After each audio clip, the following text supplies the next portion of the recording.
ننگے بدن وضو کرنا کیسا ہے؟ ننگے بدن وضو کرنے سے گھر میں کیا آتا ہے؟ ننگے بدن وضو کرنے سے قبر میں کون سے عذاب منسلک ہوں گے؟ بسم اللہ الرحمن الرحیم۔ محترم ناظرین، حضرت عبداللہ بن مسعود رضی اللہ تعالی عنہ سے روایت ہے، انہوں نے کہا کہ حضور اقدس صلی اللہ علیہ وآلہ وسلم نے عشاء کی نماز ادا کی اور پھر حضرت عبداللہ بن مسعود رضی اللہ تعالی عنہ کا ہاتھ پکڑا اور چلتے ہوئے آپ بطحا کی طرف نکل گئے۔ پھر آپ صلی اللہ علیہ وسلم نے حضرت عبداللہ بن مسعود رضی اللہ تعالی عنہ کو بٹھایا اور ان کے گرد ایک دائرہ کھینچ دیا اور فرمایا، یہاں سے باہر نہ نکلنا یہاں تک کہ تمہارے پاس کچھ لوگ آئیں گے، تم ان سے کلام نہ کرنا، وہ بھی تم سے کلام نہیں کریں گے۔ آپ صلی اللہ علیہ وآلہ وسلم نے جدھر کا ارادہ فرمایا ادھر چلے گئے۔ اس دوران میں اپنے دائرے میں بیٹھا رہا، کی طرف آئے اور اس خط نما دائرے کو پار نہ کر سکے۔ پھر حضور کریم صلی اللہ علیہ وسلم کی طرف چلے گئے، یہاں تک کہ رات کا آخری حصہ آ گیا، وہ لوگ واپس نہ آئے۔ اب البتہ حضور اقدس صلی اللہ علیہ وسلم میرے پاس تشریف لے آئے، اس حال میں کہ میں بیٹھا ہوا تھا، اور پھر آپ نے مجھ سے فرمایا، میں رات بھر سے سویا نہیں ہوں۔ پھر نبی کریم صلی اللہ علیہ وآلہ وسلم میرے پاس اس حصار میں داخل ہوئے۔ آپ جب آرام فرما تھے تو تیز سانسوں کی آوازیں آئیں۔ اسی دوران جب میں بیٹھا ہوا تھا تو آپ صلی اللہ علیہ وآلہ وسلم میرے زانوں پر سے سر مبارک رکھ کر عرفان فرما رہے تھے کہ اسی دوران سفید لباس میں ملبوس کچھ لوگ آئے۔ ان کے حسن و جمال کا عالم تو اللہ ہی تعالیٰ ہی بہتر جانتا ہے۔ ان کے آنے کی انتہا میرے پاس ہوئی۔ ان میں سے ایک گروہ حضور نبی کریم صلی اللہ علیہ وسلم کے سر مبارک کی طرف آ کر کھڑا ہو گیا اور ایک گروہ آپ کے مبارک قدموں کی طرف آ کر کھڑا ہو گیا۔ پھر انہوں نے آپس میں کہا، میں نے آج تک کوئی بھی نبی ایسا نہیں دیکھا جتنی عنایتیں اس نبی پر ہوئی ہیں۔ ان کی دونوں آنکھیں سو جاتی ہیں لیکن ان کا دل جاگتا رہتا ہے۔ انہوں نے آپ صلی اللہ علیہ وسلم کی مثال یہ دی کہ جیسے ایک سردار نے لوگوں کو اپنے کھانے اور پینے کی طرف بلایا۔ جن لوگوں نے ان کی دعوت قبول کی تو اس کا کھانا کھایا، اس کی سبیل سے پانی پیا، تو جس نے اس کی دعوت قبول نہ کی تو اس نے عذاب پایا۔ پھر وہ لوگ چلے گئے۔ پھر حضور اقدس صلی اللہ علیہ وآلہ وسلم اس وقت نیند سے بیدار ہوئے تو کہنے لگے، جو انہوں نے کہا وہ تم نے سنا، اور کہا، تم جانتے ہو وہ کون لوگ تھے؟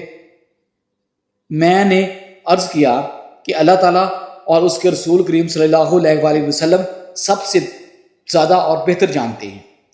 تو آپ نے ارشاد فرمایا، وہ ملائکہ تھے، اور تو جانتا ہے کہ انہوں نے کس چیز کے ساتھ مثال دی؟ میں نے عرض کیا، اللہ تعالیٰ اور اس کا رسول صلی اللہ علیہ وآلہ وسلم سب سے زیادہ اور بہتر جانتے ہیں۔ آپ نے فرمایا، انہوں نے اللہ رحمان تبارک تعالیٰ کی مثال دی۔ اللہ تعالیٰ نے جنت بنائی اور اپنے بندوں کو اس کی طرف بلایا۔ جس نے دعوت قبول کی وہ جنت میں داخل ہوئے، اور جس نے قبول نہ کی اس نے سزا پائی۔ اسلام میں برہنہ جسم کے ساتھ وضو کرنا جائز نہیں ہے، کیونکہ یہ بے حیائی اور دین کی تعلیمات کے خلاف ہے۔ مسلمانوں سے توقع کی جاتی ہے کہ وہ شائستگی کو برقرار رکھیں اور اپنے جسم کو مناسب طریقے سے ڈھانپیں۔ یہاں تک کہ وضو اور نماز جیسی عبادتوں کے دوران بھی نبی کریم صلی اللہ علیہ وآلہ وسلم نے وضو کے دوران جسم کو ڈھانپنے کی اہمیت پر زور دیتے ہوئے فرمایا، اللہ تعالیٰ اس شخص کی نماز قبول نہیں کرتا جو اپنی شرم گاہوں کو نہیں ڈھانپتا۔ وضو کرتے وقت مسلمانوں سے توقع کی جاتی ہے کہ وہ اپنے جسم کو کم سے کم لباس سے ڈھانپیں، جیسے لنگوٹی یا کوئی لمبی قمیض۔ شائستگی کو برقرار رکھنے کے لیے وضو کے دوران جسم کو بے نقاب کرنا اس اصول کے خلاف ورزی سمجھا جاتا ہے۔ اس سے وضو اور اس کے بعد کی نماز باطل ہو سکتی ہے۔ حضرت انس بن مالک رضی اللہ تعالی عنہ سے روایت ہے کہ ایک مرتبہ ہم جب حضور اقدس صلی اللہ علیہ وآلہ وسلم کے ساتھ تھے تو آپ صلی اللہ علیہ وآلہ وسلم مسکرائے، یہاں تک کہ آپ کی داڑھی مبارک ظاہر ہو گئی۔ آپ نے فرمایا، کیا تم جانتے ہو کہ میں کیوں مسکرایا؟ صحابہ کرام رضوان اللہ تعالیٰ علیہ اجمعین نے عرض کی، اللہ تعالیٰ اور اس کے رسول صلی اللہ علیہ وآلہ وسلم سب سے زیادہ بہتر جانتے ہیں۔ آپ نے فرمایا، جب بندہ قیامت کے دن کو اپنے رب سے حجت بازی کرے گا تو اس وقت اللہ سے کہے گا، کیا آپ نے مجھے ظلم سے نجات نہیں دی تھی؟ اللہ فرمائے گا کیوں نہیں؟ تو بندہ کہے گا کہ صرف میرے جسم سے ہی گواہی لی جائے، تو اسے کہا جائے گا ٹھیک ہے، آج کے دن تیرے لیے تیرا نفس ہی کافی ہے اور تجھ پر تیرا نفس ہی معتبر ہے۔ چنانچہ اس کے منہ پر مہر لگا دی جائے گی اور اس کی اعضاء سے کہا جائے گا کلام کرو، تو سب کچھ بتائیں گے۔ پھر اس کے درمیان اور اس کے کلام کے درمیان سے رکاوٹ ہوگی، وہ منہ سے مہر ہٹا دی جائے گی، تو وہ اپنی اعضاء سے کہے گا تم غارت ہو، تم ہی تو بچانے کے لیے میں جگڑ رہا تھا۔ حضرت انس رضی اللہ تعالی عنہ مرفوعاً روایت کرتی ہیں کہ جس نے یکم رجب کو مغرب کی نماز کے بعد ری رکعت پڑھی، ہر رکعت میں سورۃ فاتحہ کے بعد ایک مرتبہ سورۃ اخلاص پڑھی اور سلام پھیر دیے، تو آپ صلی اللہ علیہ وآلہ وسلم نے فرمایا کیا تم جانتے ہو کہ اس کا کیا اجر ہے جو مجھے حضرت جبرائیل امین علیہ السلام نے آ کر بتایا؟ ہم نے عرض کیا اللہ تعالیٰ اور اس کے رسول صلی اللہ علیہ وآلہ وسلم سب سے زیادہ بہتر جانتے ہیں۔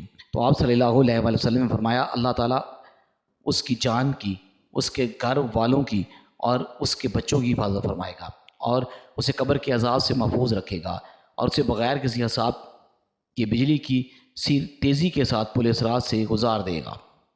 حضرت انس بن مالک رضی اللہ تعالی عنہ سے روایت ہے، انہوں نے کہا کہ میں حضور اکرم صلی اللہ علیہ وآلہ وسلم کی خدمت میں ایک حلقہ میں بیٹھا ہوا تھا، ایک آدمی کھڑا ہو کر نماز ادا کر رہا تھا، چنانچہ جب اس نے رکوع و سجدہ ادا کیا اور تشہد مکمل کر لی تو اس نے اپنی دعا میں یہ کلمات ادا کیے، یا حیو یا قیوم، یا حیو یا قیوم۔